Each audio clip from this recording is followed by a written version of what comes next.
لا حول ولا قوة إلا بالله العلي العظيم. أعوذ بالله من الشيطان اللعين الرجيم. بسم الله الرحمن الرحيم. الحمد لله رب العالمين، وصلى الله على محمد وآله الطيبين الطاهرين.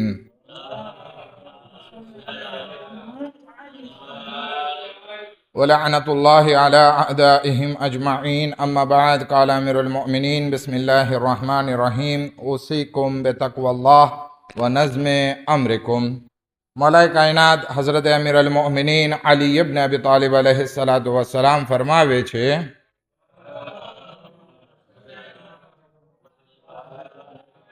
હું તમને લોકોને તકવાની અને જિંદગીમાં નઝ્મ અને પાબંદી રાખવાની વસિયત કરું છું.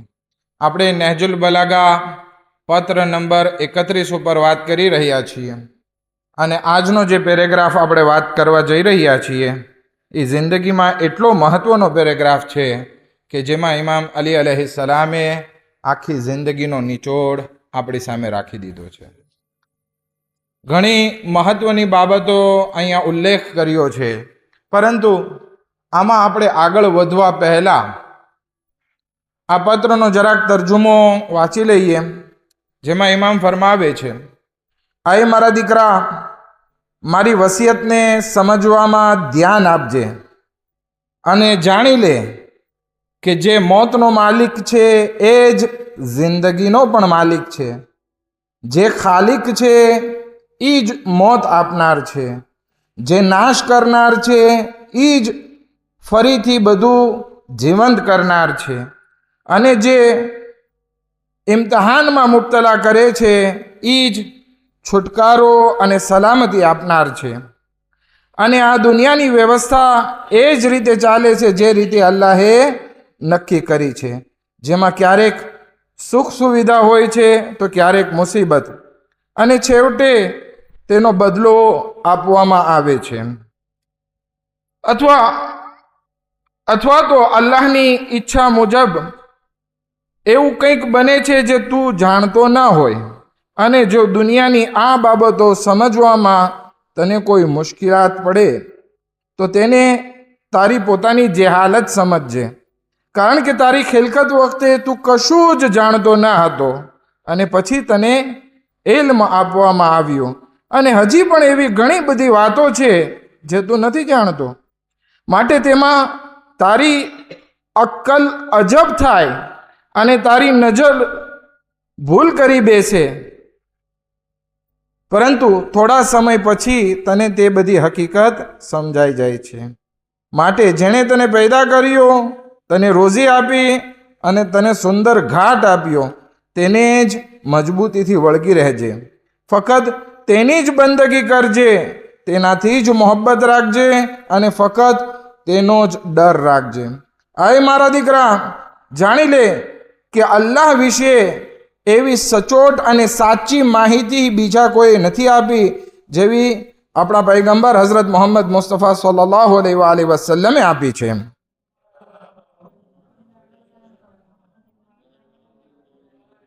માટે તેમને જ તારા સાચા હાદી તરીકે કબૂલ રાખજે અને નજાત તથા સફળતા માટે તેમને જ તારા રહેબર બનાવજે. મેં તને શિખામણ આપવામાં અને તારું ભલું ઈચ્છવામાં કોઈ કમી નથી રાખી, અને તું તારા પોતાના હિત માટે ગમે તેટલી મહેનત કે વિચાર કરી લે, પણ તારા માટે શું સારું છે અને શું ખોટું તે જેટલી ઊંડાઈથી મેં તારા માટે વિચાર્યું છે તેટલું તું ક્યારેય પોતા માટે વિચારી શકીશ નહીં. એક સલવાત પડે મોહમ્મદ વાલી મોહમ્મદ.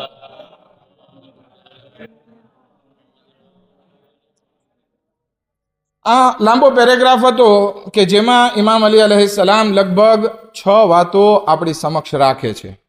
એમાં પહેલી વસ્તુ ઇમામ અલી અલૈહિસ્સલામ કહે છે કે દીકરા, આ વસિયતનામું લખીને આપું છું ને એને તું સરખી રીતે તું સમજજે. આવું પહેલાં પણ ઇમામ અલી અલૈહિસ્સલામ આ પત્રમાં કહી ગયા છે કે દીકરા, હું આ તને લખીને આપું છું ને તો ખાલી વાંચીને પસાર કરવાનું નથી, બલકે એને ઊંડાઈથી સમજવાનું છે, સરખી રીતે સમજી અને મગજમાં બેસાડવાનું છે. અને હું તમને પણ કહું છું, અહીંયા જે આ બધી પત્ર નંબર 31ની વાતો થાય છે એ એક કાનેથી સાંભળીને બીજા કાને કાઢી નાખવા જેવી બાબતો નથી. કારણ કે દુનિયાની સૌથી બહેતરીન મખલુક મૌલાએ મુત્તકિયાનના શબ્દો છે. એને અગર જો આપણે એક કાનેથી સાંભળીને બીજા કાને કાઢી નાખીએ તો ખોટ આપણને છે, નુકસાન આપણને છે. અને શાયદ ઇમામ અલી અલૈહિસ્સલામ આપણને કયામતમાં પૂછે, શું મારી વસિયતો તમારી નજદીક મોજૂદ નહીં હતી? કેમ તમે મગજમાં બેસાડીને જિંદગીમાં ના ઉતારી?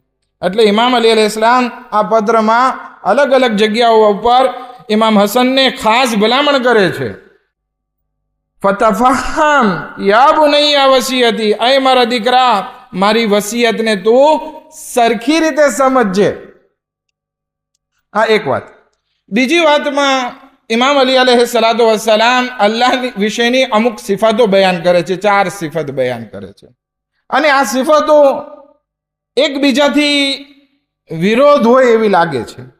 કારણ કે આપણે જિંદગીમાં જોઈએ કે કોઈ ભલો માણસ આપણને મળે કે જે આપણને પૈસા આપતો હોય, એ કોઈ દિવસ આપણાથી પૈસા છીનવી લેતો નથી. જે આપણને કદો આપે એ આપણાથી કંઈ કદો છીનવી લેતો નથી. બરાબર?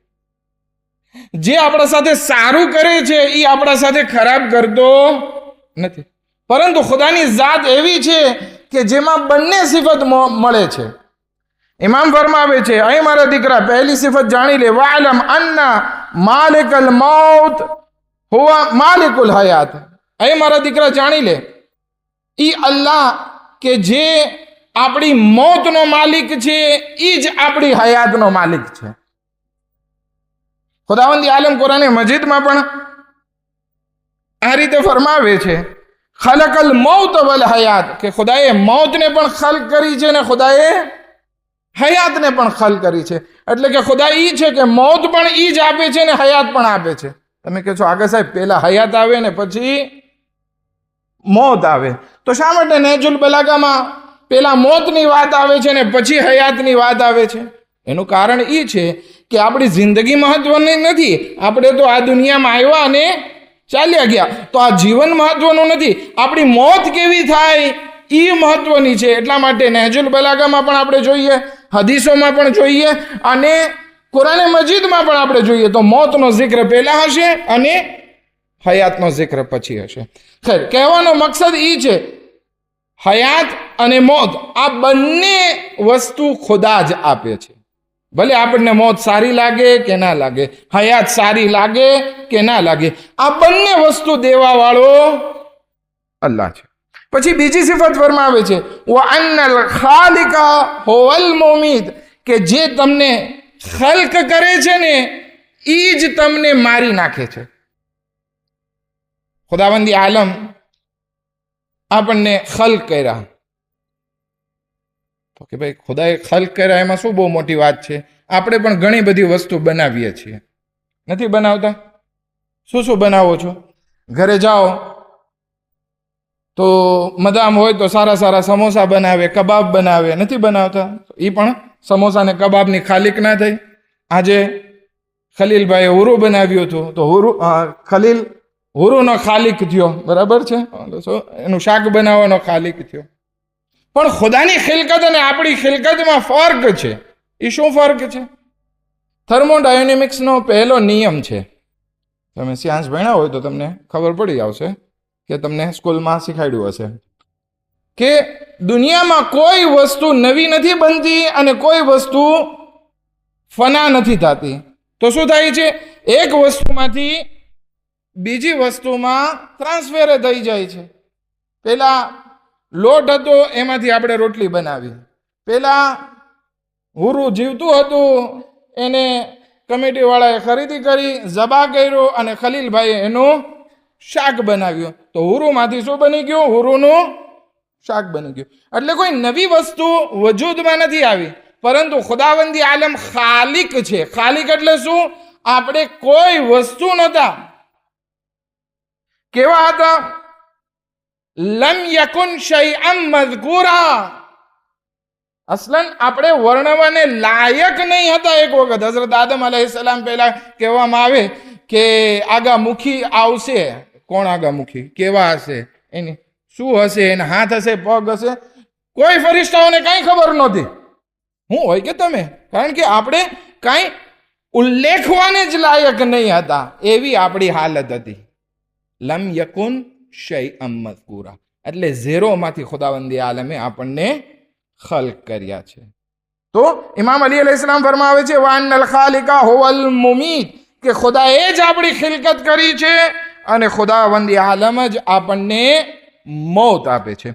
ત્રીજી વસ્તુ ઇમામ અલી અલૈહિસ્સલામ ફરમાવે છે વલફાની હુવલ મુઈદ, કે જે આપણને ફના કરે છે, આપણને આ દુનિયાથી ઉઠાવી લે છે, આપણો વજૂદને આખો કબ્રમાં મિટાવી નાખે છે, કે અસલન આપણો જાણે શરીર હતું જ નહીં, આખું માટીમાં મળી જાય છે, ફના કરી નાખે છે સાહેબ. હોવલ મોઈદ, ઈ જ આપણને કયામતમાં ફરીથી જીવતો કરવા વાળો છે. આ બધી કોન્ટ્રાવર્સી વાળી સિફતો છે કે જે જીવાડે છે ઈ જ મારે છે, જે ખલ કરે છે ઈ જ નાશ કરે છે, જે નાશ કરે છે ઈ જ ફરી જીવતા કરે છે. ઘણા લોકો કહે છે, કુરાનમાં પણ એનો ઉલ્લેખ છે સૂરા યાસીનમાં, તમે અગર જો વાંચતા હોય તો, કે શું અમે એકદમ હાડકામાં ફેરવાઈ જશું અથવા તો આપણા હાડકા પણ નાબૂદ થઈ જશે, શું પછી ફરી એમાંથી આપણે જીવતા થશું? સવાલ આવે છે ને. તો ખુદાવંદી આલમ શું કહે છે? હુવલ્લઝી યબ્દઉલ ખલ્ક સુમ્મા યુઈદુ વ હુવા અહવનુ અલૈહ, કે જેણે તમને પહેલી વાર ખલ્ક કર્યા હતા, કે જ્યારે તમે કંઈ વર્ણવાને લાયક નહોતા, જિક્ર કરવાને લાયક નહોતા, તોય તમને બનાવ્યા. તો હવે તો ખુદા પાસે એક એક્સપિરિયન્સ છે તમને કેવા બનાવવા છે, તો એ તો વધારે આસાન છે કે તમને માટીમાંથી ઊભા કરી નાખે. હવે ઘણા લોકો એવો સવાલ કરતા હોય કે આપણને કોઈક લીયો ખાઈ ગયો, બરાબર, તો આપણે તો એના શરીરનો ભાગ બની ગયા, અને હવે એ લીયો પણ જે છે મરી ગયો અને એક ઝાડ પાસે દફનાઈ ગયો, અથવા તો ઝાડે એનું શોષણ કરી નાખ્યું, એમાં ફ્રૂટ બની ગયા અને એ ફ્રૂટ બીજા કોકે ખાધા, તો આપણું શરીર પ્રોટીનમાં બદલાઈને બીજા શરીરનો ભાગ બની ગયો. તો ખુદાવંદી આલમ કોનાથી સવાલ કરશે? મારાથી સવાલ કરશે કે જેણે પોમ ખાધું એનાથી સવાલ કરશે? પણ આ બધા જૂના સવાલો છે. એટલે વધારે અત્યારે તો સાયન્સ એટલો આગળ વધી ગયો ને કે જે આપણને બહુ ટૂંકમાં એનો સમજણ આપી દે છે. એ છે આપણું ડીએનએ. આપણે ભલે ખતમ થઈ જઈએ, પણ અગર જો આપણી રિસર્ચ કરવામાં આવે ને તો આપણા ડીએનએ, આપણે મરી જાય, હજારો વર્ષ થઈ જાય ને તો પણ એના ડીએનએ મોજૂદ હોય. જેમ કે ડાયનાસોરના ડીએનએ ઉપરથી એ લોકો, સાયન્ટિસ્ટ લોકો રિસર્ચ કરે છે કે એટલા વર્ષો પહેલા આવા પ્રકારના ડિનાસોર હતા. તો આપણે પણ મરી જાશું, બીજા આપણને ખાઈ જાય જે હોય, તેમ છતાં આપણા ડીએનએ બાકી રહી છે. તો ખુદાવંદી આલમ આપણને આપણા ડીએનએ માંથી ફરી જીવતા કરવા માટે કાદિર છે. એક સલાવત પડે મોહમ્મદ વ આલી મોહમ્મદ પર.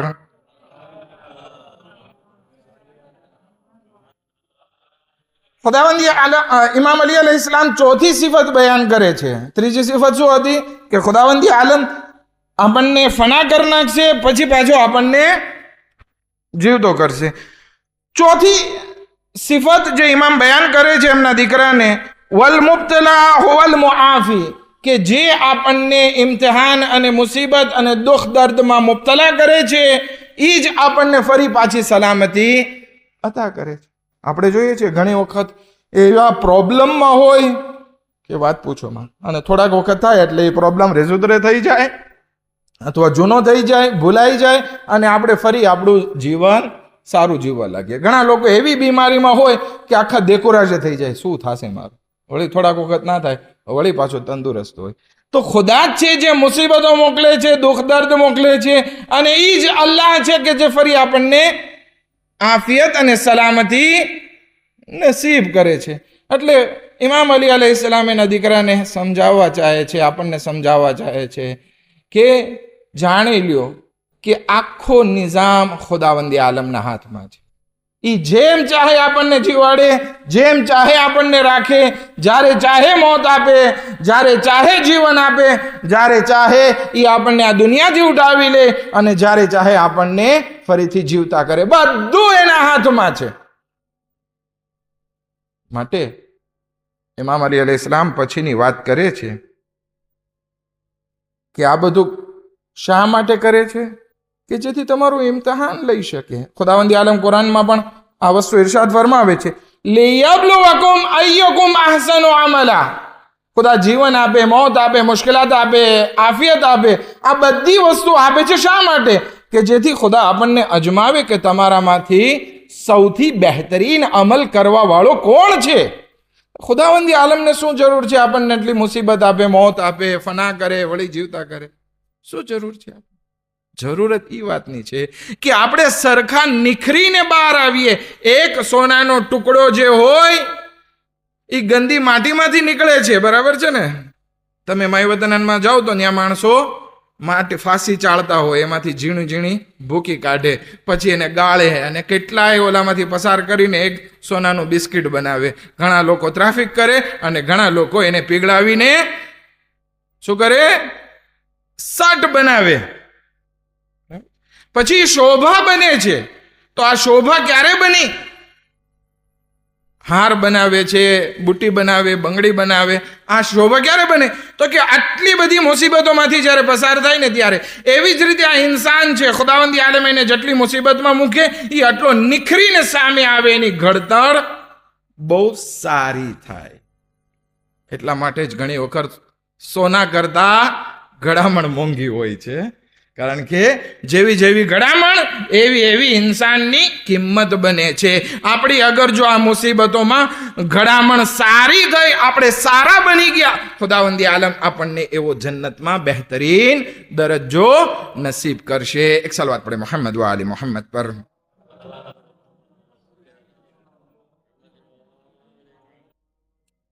ખેર, ઇમામ અલી અલૈહિસ્સલામ આ અલ્લાહની સિફતો બયાન કરવા પછી ત્રીજી વાત જે બયાન કરે છે એ દુનિયાની હકીકત ઉપર છે કે મારા દીકરા, આ દુનિયાની હકીકત શું છે? ફઇન્ન દુનિયા લમ તકુન લિતસ્તકિર ઇલ્લા અલા મા જઅલ અલ્લાહુ અલૈહિ મિન અન્નઆમાઈ વલ ઇબ્તિલાઈ વલ જઝા. કે આખી દુનિયાનો, આખા જીવનનો ખુલાસો કરીએ ને તો એ ત્રણ વસ્તુ છે કે જે ખુદાવંદી આલમે એના ઉપર આ દુનિયાને ઊભી રાખી છે. કઈ કઈ વસ્તુ છે? પહેલી વસ્તુ ઇમામ અલી અલૈહિસ્સલામ ફરમાવે છે કે એ નેમતો છે. આ દુનિયામાં શું છે? તો કે નેમતો. બીજું શું છે? તો કે ઇમ્તિહાન છે, મુસીબતો ને બલાઓનું ઇમ્તિહાન છે. અને ત્રીજી વસ્તુ જઝા છે, બદલો છે. એટલે આ ત્રણ વસ્તુમાં ઇન્સાન આખો ઘેરાયેલો છે: નેમત, ઇમ્તિહાન અને જઝા. આનાથી ચોથી વસ્તુ કાંઈ નથી. ખુદાવંદી આલમની આપણી પાસે કેટલી નેમત છે. ગરીબમાં ગરીબ માણસ હોય ને, જેના પાસે કાંઈ ના હોય, હાથ પગે તૂટલા હોય ને, કંઈક પારાલીઝી હોય, એના પાસે પણ એટલી બધી નેમતો છે કે એ ગણવા બેસે ને તો ગણી ના શકે. વઇન તઉદ્દુ નિઅમતલ્લાહ લા tuhsuha. કે અગર તમે અલ્લાહની નેમતોને ગણવા બેઠશો તો તમે કોઈ દિવસ ગણી શકશો નહીં.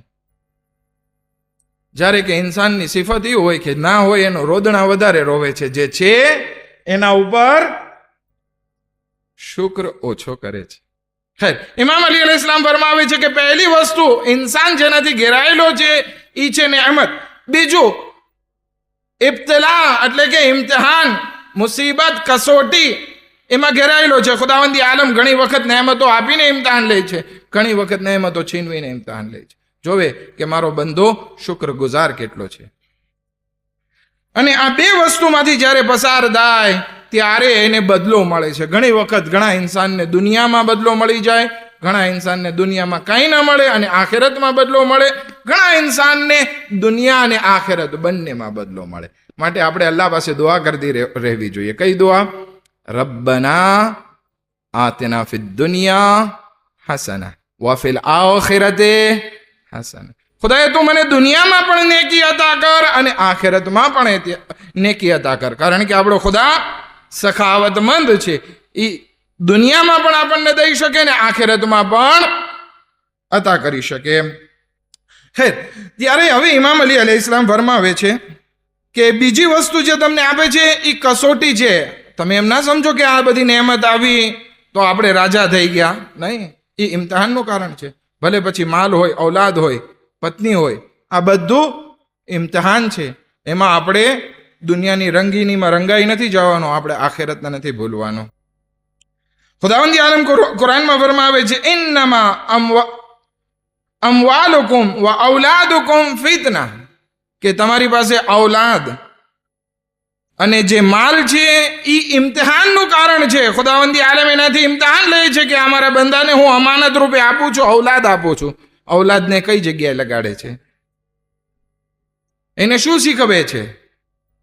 ઓલા બાર આટા મારીને આપણે છોકરાઓને એક્ઝામ્પલ આપીએ કે જો મદ્રેસામાં ના જવાય, આમ આટા મારીને પ્લેઝર કરાવાય. આ બધા ગુનેગાર છે કે જે આપણા બચ્ચાઓને, આપણી નસ્લોને ખરાબ એક્ઝામ્પલ આપે છે. ખૈર, આ ઔલાદ આપણા માટે ઇમ્તિહાનનો સબબ છે. ખુદા માલ આપીને ઇમ્તિહાન લે છે કે આ માલને તો ક્યાં ખર્ચ કરે છે. હવે અને ત્રીજી વસ્તુ બદલો, દુનિયા અને આખિરત બંનેમાં બદલો આપે છે. આ થઈ ગયું. 3 વસ્તુ ઉપર ઇન્સાનની આખી લાઈફ ઊભી છે. કઈ કઈ? નેમત, ઇમ્તિહાન, અને ત્રીજું જઝા, બદલો, ચાહે દુનિયા ચાહે આખિરત. બરાબર છે. પછી ઇમામ અલી અલૈહિસ્સલામ કહે છે કે હવે તને ખુદાવંદી આલમ આ બધી વસ્તુ આપે છે અને તું તારું જીવન જીવે છે, તો જરૂરી નથી કે બધી વસ્તુ તારા મગજમાં સમજાઈ જાય. ઘણી વખત મુસીબત, એવી મુસીબત આવે ને કે આપણને ખબર ના પડે કે ખુદાવંદી આલમ આવું શા માટે કરતો હશે. ઇમામ અલી અલૈહિસ્સલામ એ વસ્તુ અહીંયા બહુ સારી રીતે સમજાવે છે. કઈ મારા દીકરા, હવે આ જીવન કે જે 3 વસ્તુ ઉપર ઊભું છે, નેમત, ઇમ્તિહાન અને બદલો. હવે આ ઇમ્તિહાન ઘણી વખત ખુદાનું અલગ અલગ રીતે આવે છે, તો એમાં ઘણી બધી વસ્તુ એવી હોય છે કે તારા મગજમાં નહીં ગળે. તો હવે આ બધી વસ્તુના સવાલ તારી સામે આવે કે જે મુશ્કેલ સવાલ હોય તો તું નાઉમીદ ન થઈ જજે. તું એમ ના સમજજે કે ખુદા જુલ્મ કરે છે. હવે દાખલા તરીકે એક જગ્યા ઉપર જલજોલો આવ્યો ને આખું ગામ તબાહો બરબાદ થઈ ગયું, આંધી આવી, અથવા તો હમણાં સિક્લોન આવ્યું, કેટલું બધું નુકસાન થયું. આવા બધા સવાલો તારી સામે આવે કે આટલા બધા નેક માણસો રહેતા હતા અને આ બધા પ્રોબ્લેમ એની જિંદગીમાં શું કામ આવ્યા? આવા ઘણા સવાલો તારી જિંદગીમાં આવશે. તો એ મારા દીકરા, જ્યારે આવા બધા મુશ્કેલ સવાલ આવે અને તને એનો જવાબ ના મળે ને, તો તું આ સવાલોને તારી જેહાલતના એકાઉન્ટમાં રાખી દેજે. જરૂરી નથી કે તારી પાસે બધું ઇલ્મ હોય. જ્યારે તું દુનિયામાં આવ્યો ને ત્યારે તારી પાસે કાંઈ ઇલ્મ નહીં હતો, કાંઈ જાણતો નહોતો. પછી ખુદાવંદી આલમે તને ઇલ્મ આપ્યો. આપણે જોઈએ દુનિયામાં આવી આપણને શું આવડતું હતું? સરખું દૂધ પીતાય નહોતું આવડતું, સરખું રોતાય નહોતું આવડતું. પછી ઇન્સાન ધીરે ધીરે શીખ્યો. તો હવે જે બધી વસ્તુ બનાવ બને છે એવા, અને એ તારા મગજમાં ના ગળે, તો એમ સમજજે કે તું જે નથી જાણતો એ કોંતમાં એક આ સવાલ પણ છે કે શા માટે આવું બન્યું. અને યાદ રાખજે કે ધીરે ધીરે એક વખત એવો આવશે કે આ બધી વસ્તુની ફિલોસોફી તારી સામે જાહેર થઈ જશે. ઘણી વખત આપણને એમ થાય ને, ઘણા લોકો એવા હોય કે પોતાની ફ્લાઇટ મિસ કરી જાય. એક અવયવમાં જવું હોય અને અવયવ મિસ થઈ જાય કે આવું મારા સાથે શું કામ થયું? મારી આખી ફ્લાઇટ મિસ થઈ ગઈ, મારી આખી બીએ હાલી ગઈ, નોન રામપુર સાબલ હતી, મને એટલું નુકસાન થયું, સમજમાં ના આવે, રાડારાડી કરવા મળે, એ મોટું નુકસાન. પછી થોડો સમય જાય તો એને અહેસાસ થાય કે એ ફ્લાઇટ ક્રેશ થઈ ગઈ અને એમાં માણસો બધા ગુજરી ગયા. હા, ત્યારે શુક્ર કરે, સારું થયું હું ના ગયો. તો ઘણી વખત એવું હોય છે કે અમુક વસ્તુના જવાબ આપણી પાસે ના હોય, પણ આગળ સમય જતા એ વસ્તુના જવાબ આપણને મળી જાય છે. પછી ઇમામ ફરમાવે છે, સુમ્મા તુબસિરુહુ બઅદ ઝાલિક, કે અનકરીબ ખુદાવંદી આલમ તને એના જવાબ આપી દેશે. અને અગર જો આ દુનિયામાં એનો જવાબ ના મળે તો પછી ખુદાવંદી આલમે વાયદો કર્યો છે કુરાનમાં, ફકશફના અનકા ગિતાઅકા, અમે તારી આંખો ઉપરથી પડદાને હટાવી લેશું. ફબસરુકલ યૌમા હદીદ, અને તારી નજરો આ બધી ફિલોસોફીને જાણવા માટે બહુ તેજ થઈ જશે. શું કામ આંધી આવી? શું કામ તોફાન આવ્યું? શું કામ મુસીબત આવી? આ બધી વસ્તુની ફિલોસોફી ખુદાવંદી આલમ આપણને મોત પછી અથવા તો કયામતના દિવસે આપણી સામે બધું જાહેર કરી દેશે. શું કામથી? એક એક્ઝામ્પલ દેતો જાઓ. એક ગામમાં એક સરસ મજાનું વિલા બનેલું હોય અને મારી જેવો ત્યાં જોવા જાય, હા કેટલું સરસ છે. એવામાં અમુક કારીગરો આવે અને માણસો આવે અને તોડવાનું શરૂઆત કરી નાખે એ ઘરને. મને એમ થાય કે એલા આટલું સારું મકાન કેમ તોડી પાડતા હશે? આટલી મોટી જગ્યા, મોકાની જગ્યા કેમ તોડી પાડતા હશે? ચાલો, મને અજબ થયું, જવાબ ના મળ્યો, હું તો ચાલ્યો ગયો. બીજા વર્ષે હું આવ્યો તો ત્યાં સરસ મજાની 10 માળની, 20 માળની, 100 માળની એક સરસ મજાની બાતીમાં અને બિલ્ડિંગ બની ગઈ છે. હા, હવે ખબર પડી કે ઓલું વિલા તોડી અને અહીંયા મોટું શોપિંગ સેન્ટર બનાવવાનું હતું. કેટલું સરસ થઈ ગયો. તો એવી જ હાલત છે. ખુદાવંદી આલમ જ્યારે એક વસ્તુને મોકલે છે, આપણને મુસીબત લાગે છે, પરંતુ અલ્લાહની હિકમત એમાં એ સમાયેલી હોય કે ત્યાં એના કરતા સારું આવવાનું હોય. ખેર, તો હવે ઇમામ અલી અલૈહિસ્સલામ 5મી વસ્તુ તરફ આગળ વધે છે. હવે જ્યારે દુનિયામાં આવી બધી હાલત છે કે આખી જિંદગીનો ચરખો ખુદા ચલાવે છે, તો ફાતસિમ બિલ્લઝી ખલકકા વ રઝકકા વ સવ્વાક, તો તું ઈ અલ્લાહ સાથે મજબૂતીથી જોડાઈ રહેજે કે જેણે તને પેદા કર્યો છે, જેણે તને રિસ્ક આપ્યો છે અને જેણે તને સરખો બનાવ્યો છે. કેટલી સરસ મજાની ખુદાવંદી આલમ વાત, ઇમામ અલી અલૈહિસ્સલામ વાત કરે છે. ખુદાએ આપણને શું શું કર્યું છે? તો કે પહેલા તો આપણે નહોતા, એમાંથી આપણને પેદા કરી નાખ્યા. પછી આપણને પેદા કરીને આમને મૂકી ના દીધા આપણી હાલત ઉપર, બલકે આપણને રિસ્ક આપ્યો. દુઆએ આરફામાં કેટલી સરસ મજાની વાત ઇમામ હુસૈન અલૈહિસ્સલામ કરે છે. આય ખુદાયા, હું જ્યારે પેદા થયો કાંઈ નહોતું મારી પાસે, બોલતાય નહોતું આવડતું, ખાતાય નહોતું આવડતું, ચાલતાય નહોતું આવડતું, બધી વ્યવસ્થા તે કરી. માના દિલમાં મમતા તે રાખી, દૂધની વ્યવસ્થા તે કરી, મા બાપના દિલમાં મોહબ્બત તે આપી, અમારી પરવરિશ કરવા માટે તે બધી સગવડ કરી. ખુદાયા, તું અમને આ બધી રિસ્ક આપતો હતો અને જેવો તેવો નથી બનાવ્યો, ખોડ ખાપણ વાળો. આપણે માના પેટમાં હતા, આપણા પગ ને બધું સંકોચાયેલું રહેતું હતું, બરાબર છે ને? નાની એવી કોઠડીમાં બંધ હતા. ખુદાવંદી આલમે આપણને પેદા કર્યો અને એકદમ સીધો બનાવ્યો. આપણે ચાલતા ફરતા સીધા થઈ ગયા. બસ શરીરમાં તો ખુદાવંદી આલમે આપણને સીધા બનાવી નાખ્યા, પણ આપણે હઝરતે ઇન્સાન આપણી સીરતમાં આડોડાઈ કરીએ છીએ. એ સુધરી જાય તો બહુ સારું. ખૈર, હવે ઇમામ અલી અલૈહિસ્સલામ ફરમાવે છે કે ખુદાએ તારી ઉપર 3 મોટા અહેસાન કર્યા છે. પેદા કર્યો, રિસ્ક આપ્યો અને તને ઘાટ આપ્યો. તો હવે તારી 3 જિમ્મેદારી છે કે તું તારા પરવરદિગારની બંદગી કરે, લહુ તઅબ્બુદુક, કે તું તારા પરવરદિગારની ઇબાદત કરે, બંદગી કરે, એનો બંદો બન. અને બીજું, વ અલૈહિ રગબતુક, તારી બધી ઉમ્મીદો તારા પરવરદિગારની સાથે હોવી જોઈએ. વ મિન્હુ શફકતુક, અને તારી બધી મોહબ્બત જે છે એ ખુદા સાથે હોવી જોઈએ. હું તમને એક સવાલ પૂછું, તમે સૌથી વધારે મોહબ્બત કોના સાથે કરો છો? દરેક ઇન્સાન જવાબ એ આપે છે કે હું મારી જાતથી વધારે મોહબ્બત કરું છું. મારી જાતને કંઈ નુકસાન પહોંચે એનાથી હું બચાવું છું.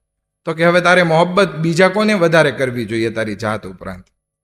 તો કોઈ ઇન્સાન કહે છે કે હું ઇમામે ઝમાનાને વધારે મોહબ્બત કરું છું, કોઈ કહે છે હું મારી ઘરવાળીને જેતેમ કહું છું, કોઈ કહે છે હું મારા બચ્ચાઓથી વધારે મોહબ્બત રાખું છું, કોઈ ઇન્સાન કહે છે કે હું રસૂલે ખુદાથી મોહબ્બત રાખું છું. પણ નહીં, ઇમામ અલી અલૈહિસ્સલામ શીખાડે છે આ બધી મોહબ્બત નહીં. તારી મોહબ્બત સૌથી વધારે પરવરદિગાર આલમ સાથે હોવી જોઈએ કે જેણે તારા ઉપર આટલા મોટા અહેસાન કર્યા, તને પેદા કર્યો, તને રિસ્ક આપ્યો અને તને સરખો ઘાટ આપ્યો છે.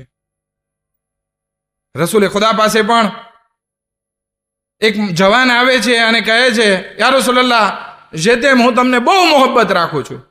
તો કે અચ્છા, તું મારાથી વધારે મોહબ્બત રાખે છે કે ખુદાથી વધારે મોહબ્બત રાખે છે? એ જવાન વિચારે છે કે હું રસૂલે ખુદા સાથે શું કામ મોહબ્બત રાખું છું? તો કે યા રસૂલલ્લાહ, તમારી મોહબ્બત બીજા નંબર ઉપર, ખુદાવંદી આલમની મોહબ્બત મારા દિલમાં વધારે છે. આપણે જેમ જેમ એની નેમતો ઉપર વિચાર કરશું ને, આપણી મોહબ્બત અલ્લાહ પ્રત્યે શું થશે? વધતી જશે. છઠ્ઠી વસ્તુ અને આખરી વસ્તુ, ટાઈમ પૂરો થયો છે, જલ્દી કહી દઉં. ઇમામ અલી અલૈહિસ સલામ ફરમાવે છે, એ મારા દીકરા, જાણી લે, સૌથી વધારે અલ્લાહ વિશે જે જાણકારી તને આપેલી છે ને એ રસૂલે ખુદાથી મળેલી છે, અને અલ્લાહ વિશે એવી જાણકારી બીજા કોઈએ આપી નથી. માટે હંમેશા તું રસૂલે ખુદાથી રાજી રહેશે. એ જે હુકમ આપ્યા એ ખુશી ખુશી કબૂલ કરજે, અને એને જ તું તારો રહેબર અને ઇમામ બનાવજે.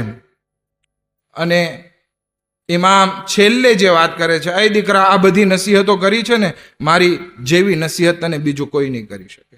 હત્તા તું તારી જાતમાં પણ તું વિચાર કરવા જઈશ ને તો તું તારી માટે, પોતાની માટે આટલી બધી નસીહત નહીં કરી શકે જેટલું મેં તારા માટે વિચારી અને મેં તને નસીહત કરી છે. આપણા મા બાપ હોય ને એ જ આપણું સારું નરસું જાણતા હોય. આપણે ઘણી વખત હોશિયારી મારતા હોય ને કે મને મારી ખબર પડે. ના, આપણા મા બાપ આપણા વિશે વધુ સારું વિચારી શકતા હોય છે. બરાબર? એમાંય નેક મા બાપ હોય તો બહુ સારું વિચારે. ઇમામ અલી અલૈહિસ સલામ કહે છે કે મેં તારા માટે જે વિચાર્યું છે ને એ તું તારી માટે કોઈ દિવસ નહીં વિચારી શકે. માટે મારી આ નસીહતને બધી ધ્યાનમાં લેજે. એક સલવાત પડે મુહમ્મદ વ આલી મુહમ્મદ પર.